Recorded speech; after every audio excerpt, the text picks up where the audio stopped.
amazing forecast. Really, absolutely amazing. And as you can see, we are taking a look. Nice, right? Oh, my hamstrings. We've got lots of sunshine today. 55 to 57 will be the spread. That is cooler than average. The normal daytime high for this time of year is 63. Satellite and radar, we did start off when I came in this morning. There were clouds out there, but those clouds have made a departure from north to south, and that is good news. We're under clear skies right now, and the visibility is at a perfect 10.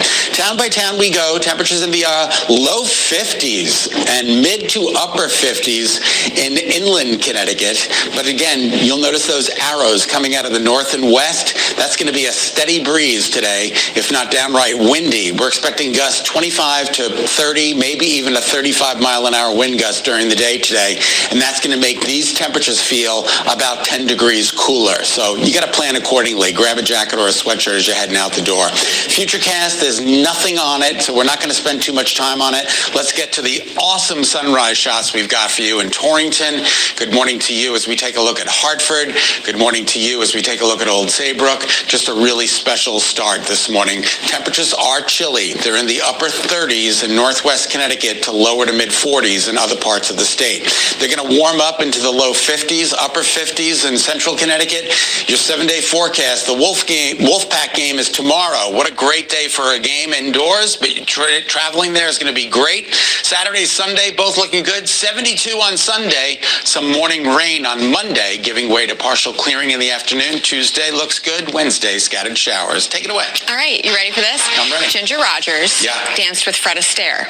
Oh. And she said, I just looked up the exact quote. It was, I did everything Fred did, just backwards and in high heels. That is incredible. So her hamstrings must have been very strong. Very. All right, if you're heading out the door here, breaking first alert in Prospect. This is Route 69 closed at Talmadge Hill Road.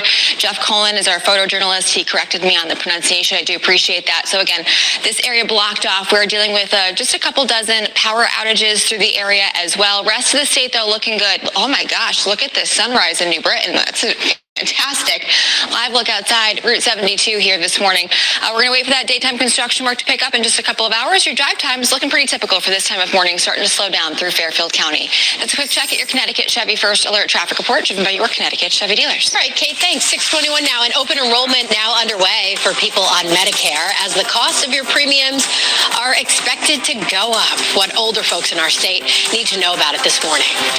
And a live look through our iCam in Mystic this morning. Wow, nice little wind there, so pleasant. Meteorologist Scott Haney tracking the conditions you can expect throughout the day and throughout the weekend. If we want to let your game do the talking.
For Pucks and Paws, presented by Pet Supplies Plus. Four-legged friends are welcome, and all the good boys and girls will receive a bandana, and all owners will receive a magnet as giveaways. In addition, show your heartfelt support for your fellow pups. Each dog ticket purchase will directly benefit the Foundation for CJO Animals as they ensure loving care and forever homes for pups in the Pioneer Valley. Get your tickets now. Download the T-Birds app or visit SpringfieldThunderbirds.com. Hi.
625 and happening now. It's a very important time for people who rely on Medicare because it's open enrollment.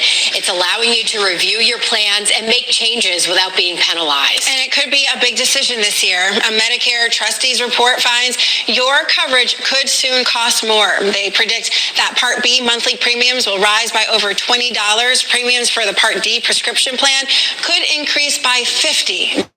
You have until December 7th to make a decision. All right, mark your calendar. Yeah, get that calendar out. 625, important decisions there. And important decisions about what you're going to wear today. If you're going to be doing some yard work, you're going to need that sweatshirt or a jacket on. I know I was out there yesterday in shorts and T-shirts because it was fairly comfortable. But today, you're going to need that sweatshirt and maybe some long sweatpants because the temperatures are only going to march into the lower 50s today for some towns in northwest, northeast Connecticut, mid-50s in inland Connecticut, upper 50s along the shoreline. Here's New London, absolutely gorgeous this morning. Southbury, Kerry at 44, Niantic, Jessica at 44, and Barbara and Salem at 43. We'll take you right now to Mystic. Darlene is 44, Lance and Shelton 43, and South Meriden, Loretta at 40. Today, a picture-perfect day in terms of sunshine, but a little cool and a little breezy. The breeze does make it feel a little bit cooler, and your 7-day forecast looks pretty good with moderating temperatures for the weekend. That's a check of your First Alert forecast. I don't think that this is right. This feels wrong. I've been sick to my stomach ever since this happened. Frustration and questions in Hamden about why ICE raided a car wash. What we know about the 8 people taken into custody as neighbors make their voices heard. Plus, folks in Waterbury can turn their faucets back on this morning, but the problem still needs a permanent solution. What city leaders say needs to happen before this can be fixed for good. And we'll take a live look right now through our iCam in Torrington. That sun's starting to peek out there. Meteorologist Scott Haney tracking the forecast you need to know so you can be morning ready.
on Channel 3 and streaming on WFSB Plus. This is Eyewitness News this morning.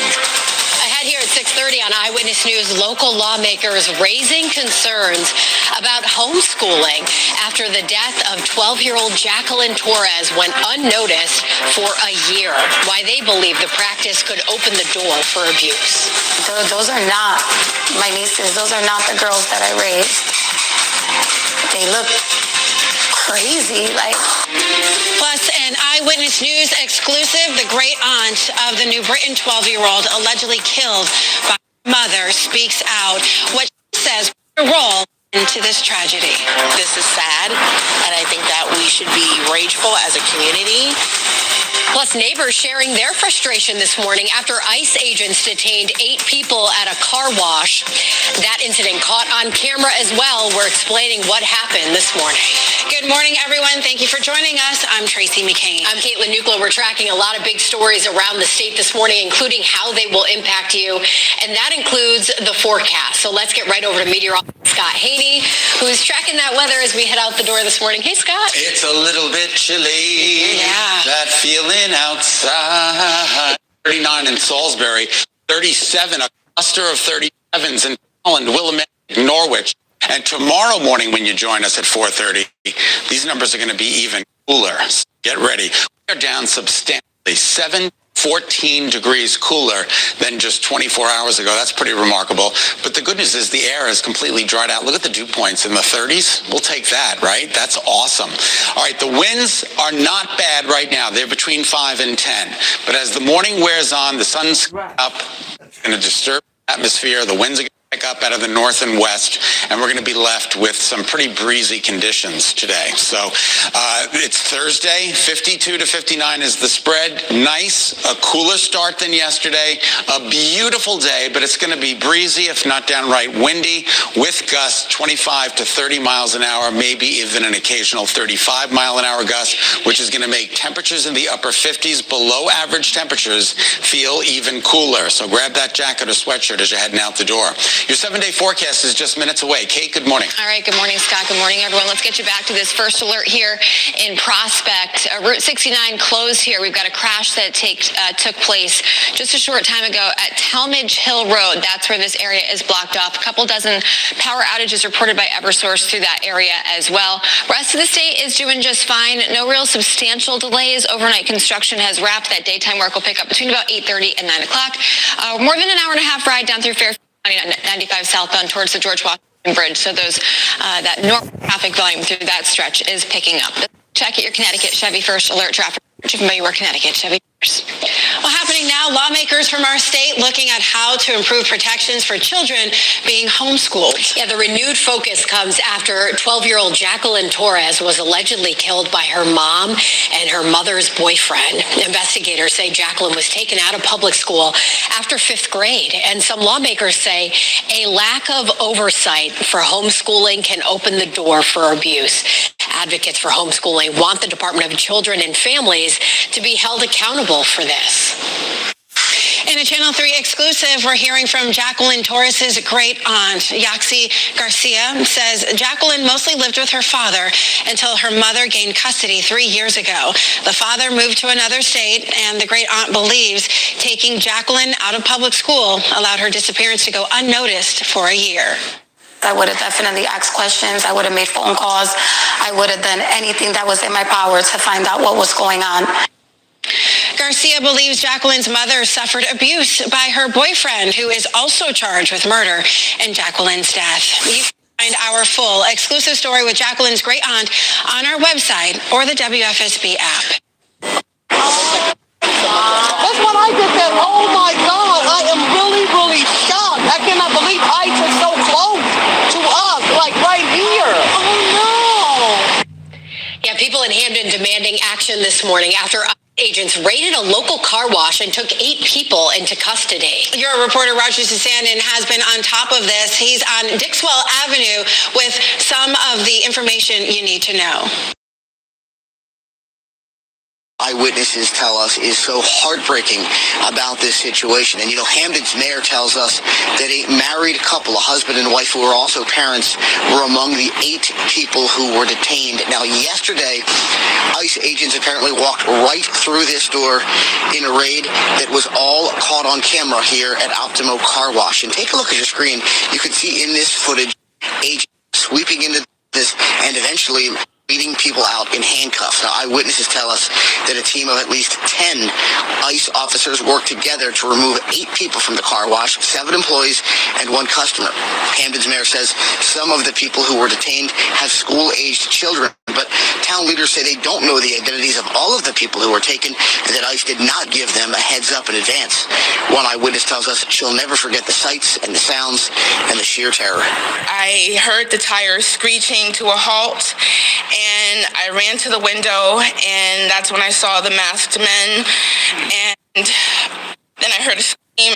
Town leaders here in Hamden are still trying to figure out why this business, Optimo Car Wash, was targeted yesterday, but we can tell you that ICE has targeted other Connecticut car washes over the last few months, including in Newington and in New Britain. Reporting in Hamden, I'm your reporter, Roger Suzanen, Channel 3 Eyewitness News. Happening now, investigators working to find out what caused a deadly fire at a home in Torrington. The fire broke out on Marvin Street, and neighbors tell us they heard what sounded like an explosion first thing yesterday morning. Police say the woman who died was in her 50s. A cat also died in the fire. Happening right now, police in New Haven are looking for the driver in a hit-and-run crash that left a young child badly hurt. Investigators tell us a couple was crossing the street with their 2 kids just after midnight yesterday when they were allegedly hit by a sedan. This happened on Goff Terrace. Pinpoint News Tracker showing you the area here. The victims are expected to survive.